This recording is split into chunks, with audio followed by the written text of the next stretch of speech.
wabarakatuh. Semangat pagi Bapak Ibu, rekan-rekan, sahabat BPSDM semuanya. Berjumpa kembali bersama saya Erudi Pradityo, Widya Eswara BPSDM Pemerintah Provinsi DKI Jakarta. Dalam microlearning kali ini kita akan membahas tema tentang konsep dan kebijakan pelayanan publik digital yang merupakan salah satu materi dari mata pelatihan pelayanan publik digital. Dalam microlearning kali ini ada 3 hal yang akan kita bahas bersama. Yang pertama adalah konsep efektivitas pelayanan publik digital. Lalu yang kedua yang akan kita bahas adalah e-government sebagai langkah untuk mencapai efektivitas dari pelayanan publik. Lalu pembahasan yang ketiga adalah kebijakan terkait pelayanan publik digital. Jadi 3 hal tersebut yang sama-sama akan kita bahas dalam microlearning kali ini. Baik Bapak Ibu dan rekan-rekan sahabat BPSDM semuanya, sekarang kita masuk ke pembahasan yang pertama, yaitu tentang konsep efektivitas dari pelayanan publik. Pada hakikatnya, pelayanan publik merupakan amanah yang diamanatkan oleh undang-undang, yang dimana negara memiliki kewajiban untuk melayani setiap warga negara dan penduduk dalam pemenuhan hak serta kebutuhan dasarnya dalam rangka pelayanan umum untuk meningkatkan kesejahteraan masyarakat. Berdasarkan keputusan Menteri Pendayagunaan Aparatur Negara, tepatnya di nomor 63 tahun 2003 tentang pedoman umum penyelenggaraan pelayanan publik, disebutkan bahwa pelayanan publik merupakan segala bentuk pelayanan sektor publik yang dilaksanakan oleh aparat pemerintah dalam bentuk barang dan atau jasa yang sesuai dengan kebutuhan masyarakat dan ketentuan peraturan perundang-undangan yang berlaku. Dalam Undang-Undang Nomor 25 Tahun 2009 tentang Pelayanan Publik disebutkan bahwa penyelenggaraan pelayanan publik harus mengedepankan atau berdasarkan asas-asas yang berlaku, yaitu yang pertama, 1. Asas kepentingan umum. Yang kedua, asas kepastian hukum. Yang ketiga adalah kesamaan hak. Keempat, keseimbangan hak dan kewajiban. Yang kelima adalah keprofesionalan. Yang keenam, asas partisipatif. Lalu yang ketujuh adalah asas persamaan perlakuan atau tidak adanya tindakan diskriminatif. Lalu yang kedelapan adalah keterbukaan. Kesembilan, akuntabilitas. Kesepuluh, fasilitas dan perlakuan khusus bagi kelompok yang rentan. Ke-11 adalah ketepatan waktu serta kecepatan. Lalu ke-12 adalah kemudahan aksesnya. Kita harus mengakui bahwa pada saat ini penyelenggaraan pelayanan publik yang dilaksanakan oleh aparatur pemerintah dalam berbagai sektor pelayanan, terutama menyangkut tentang pemenuhan hak dan kebutuhan dasar masyarakat, masih memiliki kinerja yang mungkin dapat dikatakan belum sesuai dengan apa yang diharapkan. Hal tersebut dibuktikan bahwa masih terdapat banyaknya pengaduan-pengaduan oleh masyarakat terkait dengan pelaksanaan pelayanan publik tersebut. Upaya pencapaian efektivitas dalam suatu pelayanan publik serta upaya untuk mengurangi tingkat pengaduan atau keluhan-keluhan tersebut dapat ditempuh dengan penyelenggaraan sistem pelayanan terpadu. Sistem pelayanan terpadu ini merupakan satu kesatuan proses pengelolaan pelayanan terpadu dari beberapa jenis pelayanan yang dilakukan secara terintegrasi dalam suatu tempat, baik secara fisik maupun yang dilakukan dengan memadukan pelayanan secara elektronik.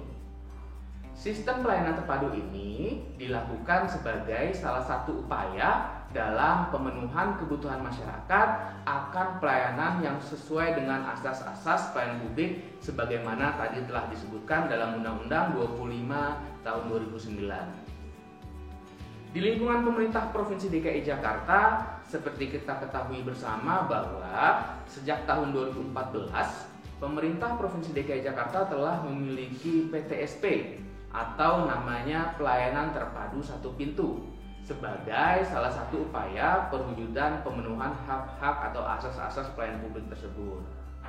Selain itu, sejak tahun 2017, Pemprov DKI Jakarta telah meresmikan namanya Mall Pelayanan Publik atau yang biasa disingkat MPP. MPP ini dinilai sebagai langkah pembaruan bagi sistem pelayanan publik di Indonesia. Pelayanan pada MPP dikombinasikan antara teknologi informasi sebagai jawaban atas tantangan revolusi industri 4.0 yang saat ini sedang dihadapi oleh dunia. Sekarang kita bahas materi selanjutnya, yaitu tentang e-government sebagai langkah mencapai efektivitas dari pelayanan publik.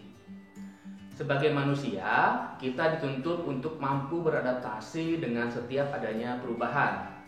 Perubahan merupakan suatu yang mutlak, tanpa terkecuali jika tidak ingin kehilangan peluang di masa yang akan datang atau masa setelahnya. Hal tersebut juga berlaku bagi organisasi pemerintah pastinya.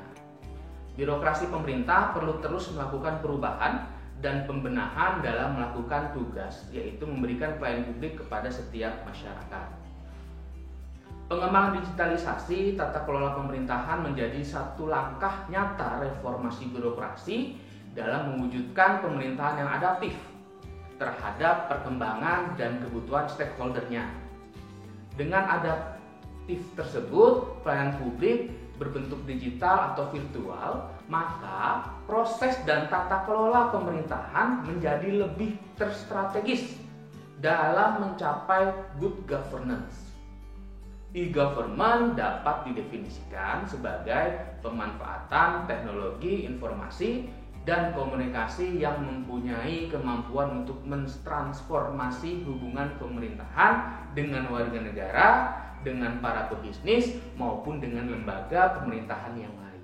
Manfaat yang diperoleh dengan diterapkannya konsep e-government bagi suatu negara antara lain, yang pertama adalah dapat memperbaiki kualitas dari pelayanan pemerintahan kepada para stakeholder, terutama terkait dengan peningkatan efektivitas dan efisiensi di berbagai bidang.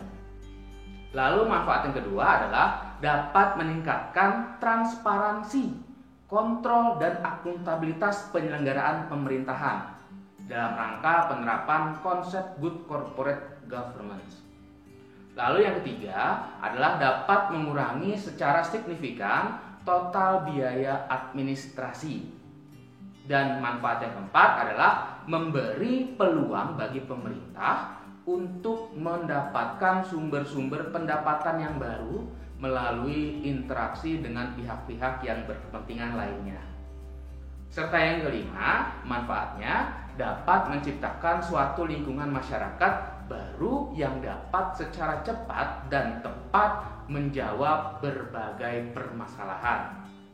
Serta manfaat yang terakhir, yang keenam, adalah dapat memberdayakan masyarakat serta pihak-pihak lainnya sebagai mitra pemerintah dalam proses pengambilan berbagai kebijakan publik. Pembahasan yang terakhir atau yang ketiga, kali ini kita akan membahas tentang kebijakan terkait pelayanan publik digital. Pada dasarnya, pemerintah telah mengeluarkan beberapa kebijakan terkait upaya merealisasikan implementasi dari pelayanan publik berbasis digital ini. Antara lain dalam Undang-Undang 1945, tepatnya di pasal 28F, disebutkan bahwa setiap orang berhak untuk berkomunikasi dan memperoleh informasi untuk mengembangkan pribadi dan lingkungan sosialnya dengan menggunakan segala jenis saluran yang tersedia. Lalu kebijakan selanjutnya ada Instruksi Presiden nomor 3 tahun 2003 tentang kebijakan dan strategi nasional pengembangan e-government sebagai upaya untuk mendukung penerapan e-government dalam rangka meningkatkan kualitas pelayanan kepada masyarakat sehingga dapat menciptakan good governance. Kebijakan selanjutnya adalah adanya Peraturan Pemerintah Nomor 96 Tahun 2012 tentang pelaksanaan Undang-Undang Nomor 25 Tahun 2009 tentang pelayanan publik. Kebijakan yang keempat adalah Undang-Undang Nomor 11 Tahun 2008 tentang informasi dan transaksi elektronik serta adanya peraturan pemerintah nomor 71 tahun 2019 tentang penyelenggaraan sistem dan transaksi elektronik atau yang biasa disingkat PSTE. Nah, peraturan selanjutnya adalah adanya kebijakan Peraturan Menteri PAN dan RB nomor 13 tahun 2017 tentang pedoman penyelenggaraan sistem informasi pelayanan publik nasional. Dan kebijakan yang terakhir adanya Peraturan Presiden nomor 95 tahun 2018 tentang sistem pemerintahan berbasis elektronik.